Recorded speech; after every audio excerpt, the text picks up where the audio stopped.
नमस्कार दोस्तों। आज के वीडियो में देखेंगे कॉन्करेंसी प्रॉब्लम। उसमें से पहला जो प्रॉब्लम है वो टेम्पररी अपडेट प्रॉब्लम और डर्टी रीड प्रॉब्लम हम डिटेल में देखेंगे। अब डेटाबेस का मेन मोटिवेशन यही था कि multiple users at a time database को एक्सेस कर सकें।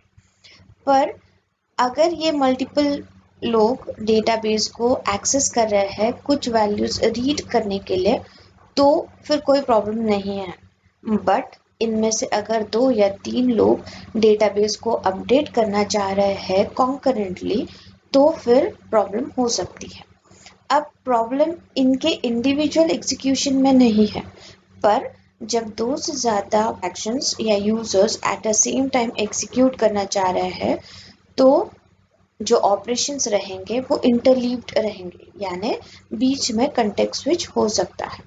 So because of context switch ऐसा हो सकता है कि इवन दो इन इंडिविजुअल ट्रांजैक्शंस को लग रहा है कि वो बहुत अच्छी तरीके से एग्जीक्यूट हो रहे हैं, बट कंटेक्स्ट स्विच के कारण कुछ गलत वैल्यूज पे वो काम कर सकते हैं। पर अगर इनमें से 2 या 3 लोग डेटाबेस को साइमल्टेनियसली अपडेट करना चाहता है तो कुछ प्रॉब्लम आ सकती है। इवन दो ये जो ट्रांजैक्शंस है उन्हें ऐसे लग रहा है कि वो इंडिविजुअली अच्छे से एग्जीक्यूट कर रहे हैं, पर फिर भी उनका जो एंड रिजल्ट है वो गलत हो सकता है।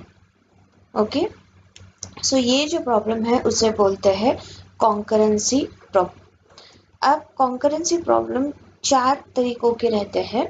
First is temporary update problem या dirty read, then is lost update problem, then unrepeatable read problem और फैंटम रीड प्रॉब्लम। इनमें से जो पहला है टेम्पररी अपडेट प्रॉब्लम और रीड अपडेट और डर्टी रीड प्रॉब्लम, ये हम डिटेल में देखेंगे। नाउ नॉर्मल एग्जाम्पल लेने से पहले एक रियल टाइम एग्जाम्पल लेते हैं। आप समझ लीजिए कि आपका एग्जाम्स चालू है। ओके, आपने बहुत अच्छे तरीके से प्रिपेयर किया है और ये जो सब्जेक्ट है वो काफ़ी इजी है आपके लिए। तो आप एग्ज़ाम के लिए जाते हो, 2 घंटे का एग्ज़ाम है। पहले 1 ही घंटे में आप आपका क्वेश्चन पेपर पूरा सॉल्व करके बाहर निकल जाते हो। ओके, आंसर शीट सबमिट करते हो और आप बाहर चले जाते हो। आप जैसे ही बाहर चले जाते हो तो आपके टीचर आते हैं और वो बताते हैं कि क्वेश्चन नंबर 1 में कुछ प्रिंटिंग मिस्टेक्स है और जो भी करेक्ट वैल्यूज़ है वो टीचर बता के चले जाते हैं। ओके, सो अब क्या हुआ, आपने जब क्वेश्चन पेपर सॉल्व किया तो आपको लग रहा था कि आपने बहुत अच्छी तरीके से करेक्टली पूरा क्वेश्चन पेपर सॉल्व किया है और आपको बहुत अच्छे मार्क्स मिलने वाले हैं। पर जब आप सबमिट करके बाहर आ गए तो आपको पता चला कि पेपर में कुछ करेक्शंस थे जो कि आपके टीचर ने बताए।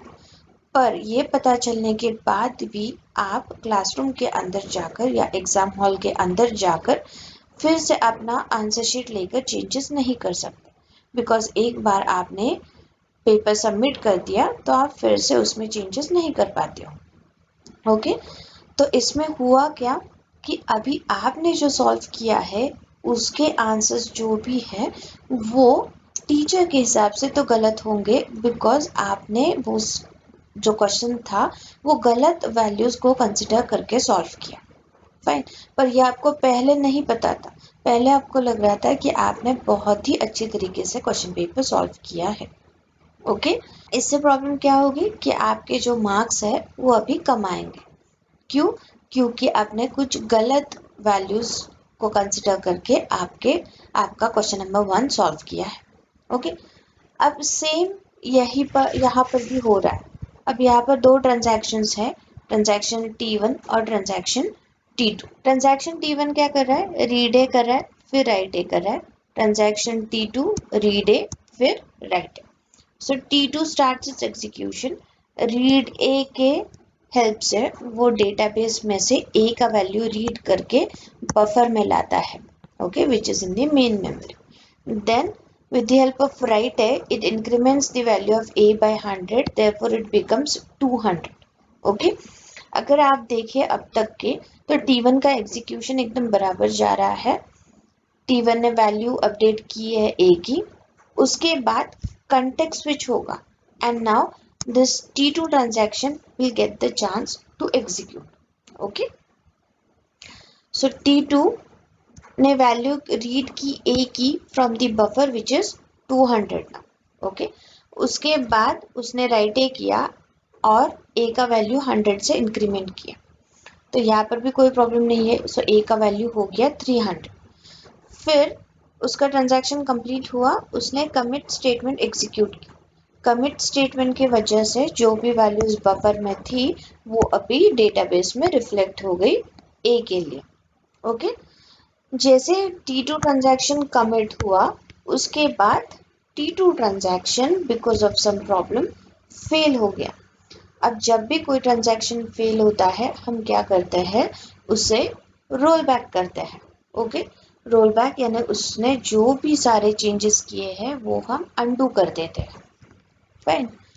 पर अब ये सारे सिनेरियो में प्रॉब्लम क्या हुआ कि T2 ने A की जो वैल्यू बफर में से रीड की थी अब वो गलत है, बिकॉज वो वैल्यू किसने अपडेट की थी, T1 ने अपडेट की थी. पर T1 तो फेल हो गया और उसने रोल बैक कर दिया. राइट. सो T2 ने एक्चुअली क्या वैल्यू रीड करनी चाहिए थी, उसने A की वैल्यू 100 रीड करनी चाहिए थी, पर उसने रीड क्या की, A की वैल्यू 200 रीड की, which was temporarily updated by this transaction T1. Okay, temporarily update किया था ऐसा हम कह रहे हैं बिकॉज T1 ने कमिट स्टेटमेंट एग्जीक्यूट नहीं किया था. कमिट से पहले ही कंटेक्स्ट स्विच हुआ और T2 ने ये जो इंटरमीडिएट वैल्यू है T1 का A के लिए वो रीड किया और अपना एग्जीक्यूशन चालू किया. Okay, so this A equal to 200 was the temporarily updated value by transaction T1 जो कि T1 ने रीड की, T2 ने रीड की. Okay, fine. सो इसे हम कहते हैं कि टेम्पररी अपडेट प्रॉब्लम या डर्टी रीड प्रॉब्लम. फाइन. अब स्पेसिफिकली इसे टेम्पररी अपडेट प्रॉब्लम क्यों कहते हैं, बिकॉज T1 ने कुछ वैल्यूज टेम्पररी बेस पे अपडेट की थी, वही वैल्यूज T2 ने रीड की और अपना एग्जीक्यूशन किया. फाइन. अब ये वैल्यूज टेम्पररी थी, डेटाबेस में अपडेट नहीं हुई थी. सो जब T2 ने ये इंटरमीडिएट वैल्यू रीड की तो हम इसे कहते हैं कि T2 ने डर्टी रीड किया, यानी कुछ गलत वैल्यूज जो टेम्पररी थी वो रीड की. इसलिए इस प्रॉब्लम को कहते हैं टेम्पररी अपडेट प्रॉब्लम और डर्टी रीड प्रॉब्लम. अब टू समराइज दिस लेक्चर हम कहते हैं कि what is temporary update problem, when one transaction is allowed to see the intermediate result of another transaction before it has committed. This is temporary update problem or dirty read problem. Okay. So आज की video के लिए बस इतना ही. Thank you very much. आपका feedback ज़रूर comment section में लिखिए.